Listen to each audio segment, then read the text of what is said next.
Iniciando o nosso último vídeo dessa série, dessa sequência de vídeos. Muito obrigado por terem me acompanhado até aqui. O último assunto que nós abordamos foi a alimentação e hoje nós vamos abordar a atividade física e o exercício físico. Por que atividade física e exercício físico? Porque existem uma diferença entre essas duas nomenclaturas, certo?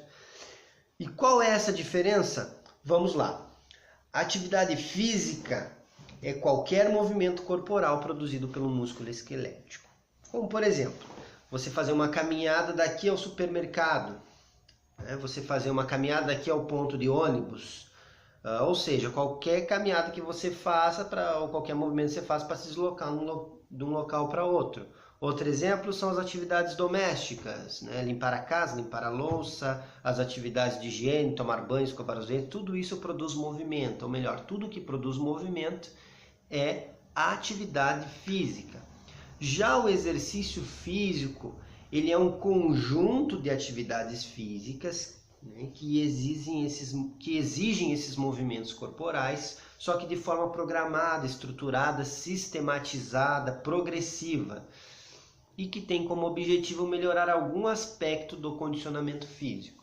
Como, por exemplo, é o caso da musculação. A musculação, você vai fazer algumas atividades físicas na musculação, que elas vão ter uma certa dificuldade, essa dificuldade vai aumentando com o tempo, e o objetivo disso é melhorar a força muscular.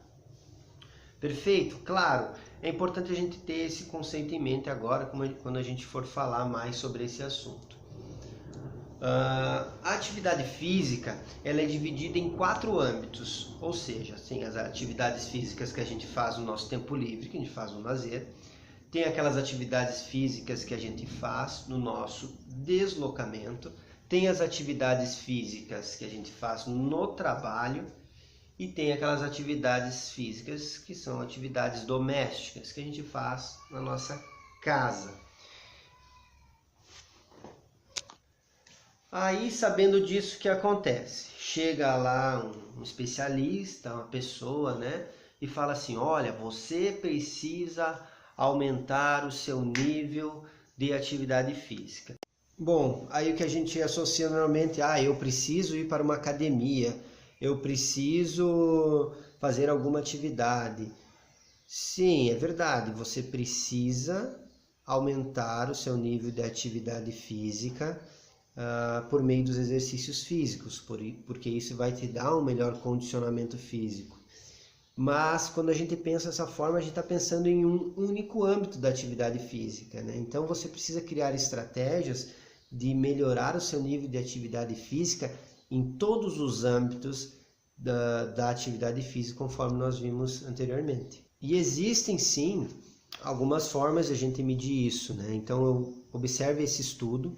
Esse estudo é uma pesquisa onde foi definido quantos passos as pessoas precisam dar por dia para se manterem ativos. Observe que uma pessoa adulta precisa ter de 7.000 a 13.000 passos por dia para se manter ativos, o que dá uma média aí de 10.000 passos por dia.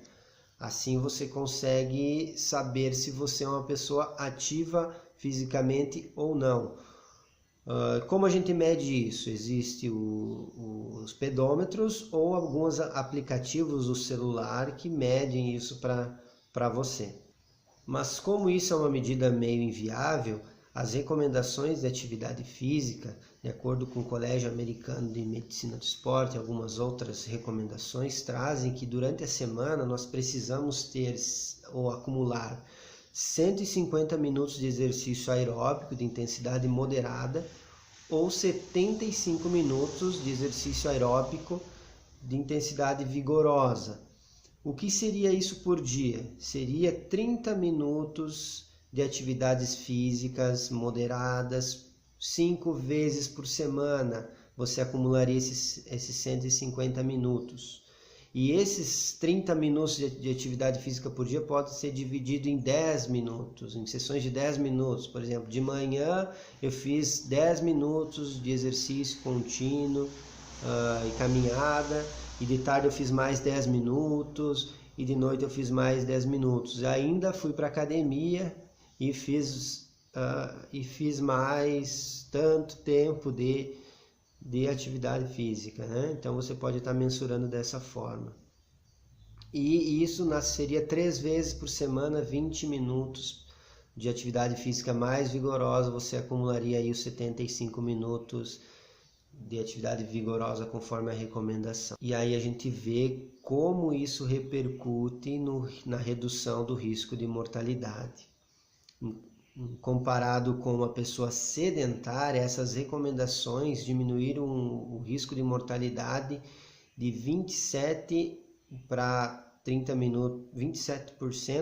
minutos de exercício moderado por dia e em 32% para aquelas pessoas que praticaram 20 minutos de atividade física vigorosa com relação às pessoas sedentárias. Então, atividade física reduz risco de morte. Ou seja, quer viver mais e quer viver melhor? Faça atividade física e faça exercícios físicos. Porque uma boa alimentação, você fazer atividade física, você fazer exercícios físicos, você vai reduzir você vai melhorar aqueles parâmetros de saúde que a gente aprendeu no segundo vídeo. Assim você vai ter uma saúde melhor e uma qualidade de vida melhor. Bom, como eu falei, eu trabalho com emagrecimento já.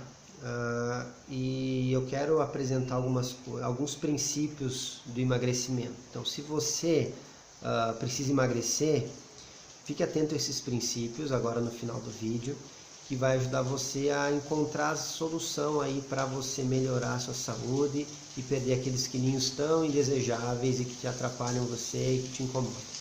Então, a primeira coisa que a gente precisa entender e compreender é que a perda de peso ela deve estar relacionada à perda de massa gorda e não de massa muscular, porque perder peso é diferente de você perder gordura. Você pode perder peso e não perder gordura. Então, essa é o primeiro princípio que a gente tem que ter na nossa mente.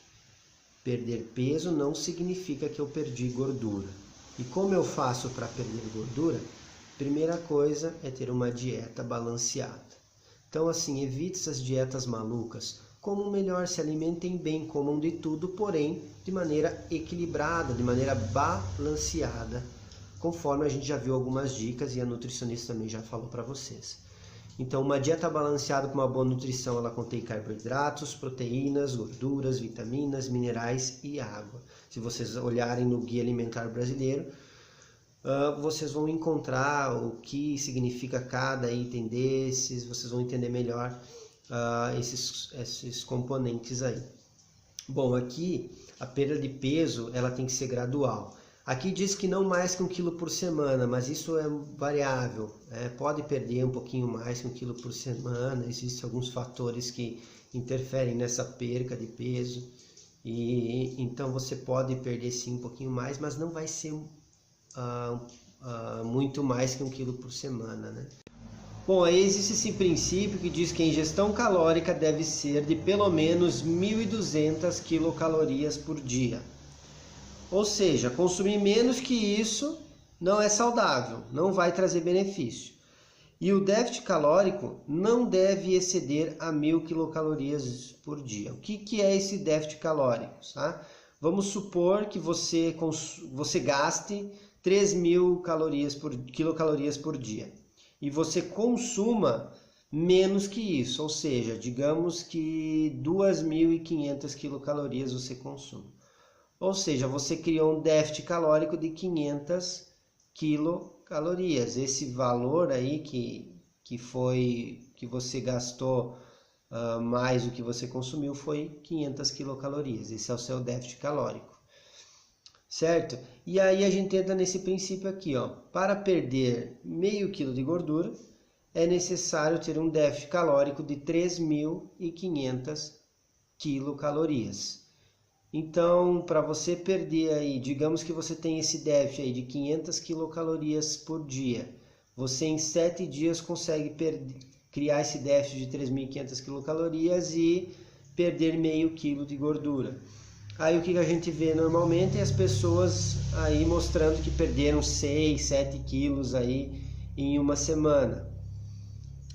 Pode ter perdido de peso, mas essa perda de peso ela não está relacionada somente com a perda de massa gorda, porque para você perder aí 6 quilos de gordura, você precisa ter um déficit calórico aí semanal aí de 21.000 quilocalorias, o que é praticamente impossível você conseguir isso em uma semana, da mesma forma que você não tem como você engordar 6 quilos de gordura em uma semana. Então aí duvidem dessas coisas milagrosas aí, desses resultados espantosos aí que muitas vezes não está relacionado com a perca de massa gorda e às vezes não é nem saudável.